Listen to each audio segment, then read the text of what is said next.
So మీరు స్ట్రైట్గా చెప్తున్నారు కాబట్టి మీ అకౌంట్స్ పుస్తకాల ప్రకారం కన్నప్ప బడ్జెట్ ఎంత? ట్రిపుల్ ఫిగర్స్లో ఉందండి. ట్రిపుల్ ఫిగర్స్లోనే ఉంది. ట్రిపుల్ ఫిగర్స్, నలుగు ఫిగర్స్ కాదు సార్. 100 కోట్లు ట్రిపుల్ ఫిగర్సే. అంటే అదే మీకు మరి అంత లేదు కానీ నేను ఈ నంబర్లు చెప్పి బుక్స్ ప్రకారం బుక్స్ ఎందుకు నేరుగా ఐటీ వాళ్ళు మా ఇంటికి పిలిపిస్తారా ఏంటి? ఆల్రెడీ ఇచ్చేదే కదా. అవును, అది బుక్స్లో ఉండేది అంత, దానికి మళ్ళీ సోర్సు అది ఇది 100 క్వశ్చన్స్ ఎంత క్లీన్గా ఉన్నా ఒకటి చెప్తానేనండి. ఈరోజు నేరుగా తలుపులు ఓపెన్ చేసుకొని వీఆర్ ఫ్రమ్ ఐటీ అన్నారు అనుకోండి, నా ఆఫీస్ బాయ్ కూడా భయపడతాడు. వాడు ట్యాక్స్ కూడా కట్టాడు పాపం.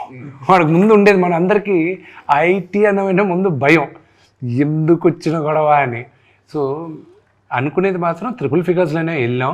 బట్ మోర్ ప్రాబబ్లీ ఇయర్లో one of the biggest budget movies అవుతుంది, అంతవరకు నేను చెప్తాను.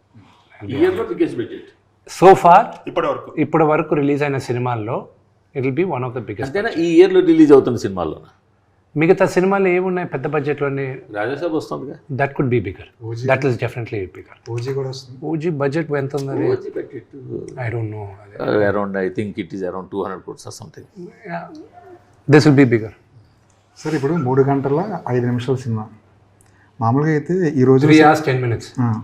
ఈ రోజులో సినారీ ఎలా ఉందంటే 3 గంటలు ఎప్పుడైతే దాటిందో దాన్ని 4 గంటలు చేసి 2 parts కింద విడగొడుతున్నారు.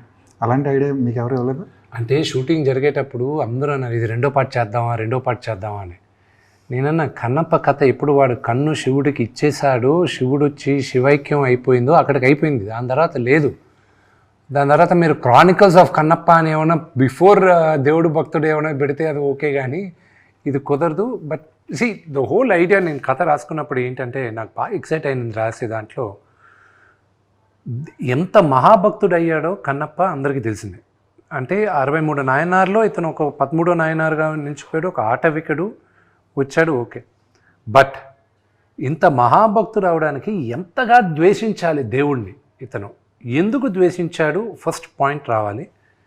ఇంతగా ద్వేషించి ఇలాంటి వాడ యూటర్న్ తీసుకున్నాడు అనేది కావాలి.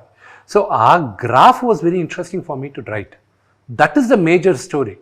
ఒక క్యారెక్టర్ని మీరు ఫాలో అయ్యేది ఓన్లీ బికాస్ ఆఫ్ దట్. ఇప్పుడు మీరు సడన్గా మీకు కృష్ణరాజు గారిది కన్నప్ప అని చెప్పినా కూడా భక్త కన్నప్ప మీకు గుర్తుకొచ్చేది ఆ లాస్ట్ ఫ్యూ సీక్వెన్సెసే, because that is the story, that is the thing. But what happened before that is what is important for me, and that is what నేను కల్పితం, దట్స్ ఆల్ మేక్ బిలీవ్. అది నేను ప్రిపేర్ చేసుకున్నాను. అందుకే కథ అని మీ పేరు వేసుకున్నారా? కల్పితం, ఫాంటసీ.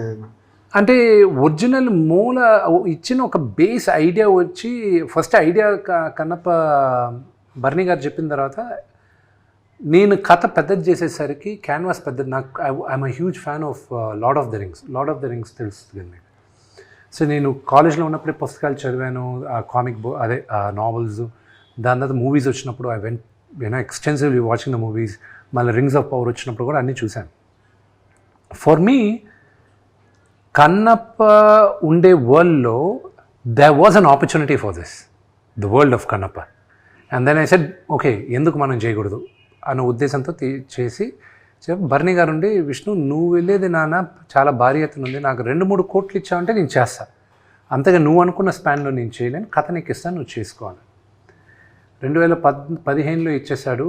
అప్పటికి ఆయన వచ్చేటప్పటికి I had spoken to America నుంచి I had brought in story board artist. వాళ్ళతో శ్రీకాళహస్తికి వెళ్ళాం. అక్కడ ప్రధాన అర్చకుల్లో అప్పుడు బాబు గారు ఉన్నారు, ఆయన పోయారు. ఆయన చెప్పిన ఆయన ఇన్పుట్స్ తీసుకున్నాం, అన్నీ తీసుకున్న తర్వాత కథ